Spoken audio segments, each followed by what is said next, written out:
अस्सलाम वालेकुम दोस्तों, कैसे हो आप लोग।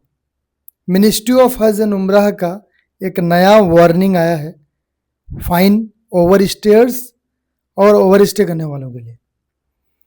देखिए, सऊदी अरब में जो लोग उम्रा वीज़ा में जाते हैं उनके पास एक टाइम रहता है कि 90 दिन के अंदर आपको वापस आना है। अगर कोई वापस नहीं आता 90 दिन के अंदर तो उनको फ़ाइन लगता है, उन पे एक्शन होता है। उसके अलावा जिसने वीज़ा दिया है उनके ऊपर भी एक्शन होता है। उसी के लिए एक नया अपडेट आया है, तो ये आप लोगों के लिए भी ज़रूरी है जानना। ध्यान से समझिएगा जो मैं इस वीडियो में आपको बता रहा हूँ। ये सऊदी गैजेट का headlines, Hajj Umrah service companies face SR 1 lakh fine for failing to report overstayers. इसका सिंपल हिंदी में मतलब होता है कि हज और उम्रा सर्विस कंपनी जितना भी है सऊदी में, उनके ऊपर 1 लाख रियाल का जुर्माना लग सकता है अगर वो लोग ओवर स्टेयर्स का रिपोर्ट नहीं करते।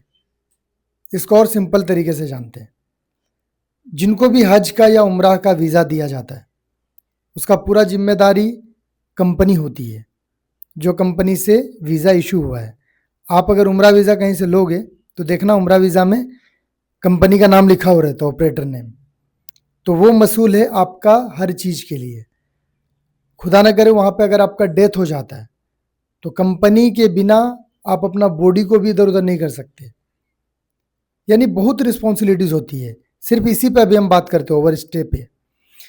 तो हम लोगों के पास जो मेरी कंपनी है, हम अगर मान लीजिए आपको वीज़ा दे रहे हैं, आप सऊदी चले गए, आप अगर टाइम पे नहीं आए तो आपके साथ साथ मुझे भी पेनल्टी लगेगी।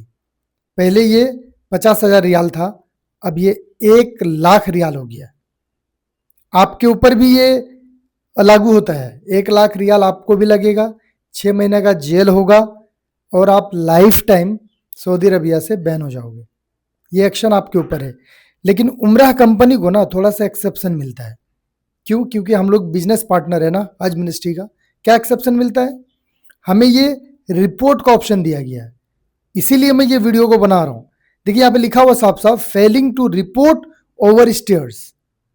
इसका मतलब होता है कि मान लो आप 80 दिन रुक गए सऊदी में, मेरा सिस्टम में दिखता है कि मैंने आपको उम्रा वीज़ा दिया है, जितने भी लोगों को उम्रा वीज़ा दिया है, तो आप कितना दिन रुके हो सऊदी में। आपका अगर 80 दिन हुआ तो हम आपको मैसेज करते हैं, भाई आपका 80 दिन हो गया, आपका रिटर्न टिकट कब है, भेजो। देखना मेरा टीम से भी आप लोग को मैसेज जाता होगा, हाँ कमेंट करके बताना।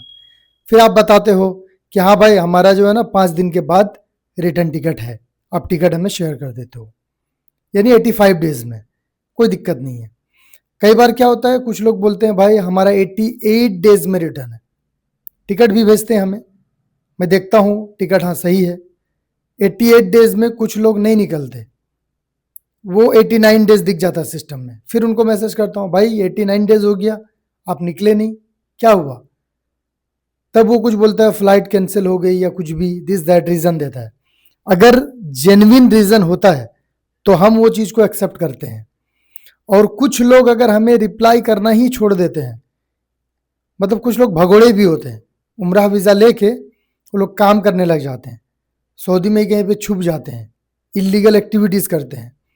ऐसे लोगों के लिए हमें राहत मिलती है कि हम उनका 90 दिन होने से पहले ही हज मिनिस्ट्री को रिपोर्ट कर देते हैं कि ये बंदा हमें रिपोर्ट नहीं कर रहा है, हमें इनका कोई खबर नहीं है, ये भाग गया, हम उसको सिस्टम से अब्सकॉन्ड कर देते हैं।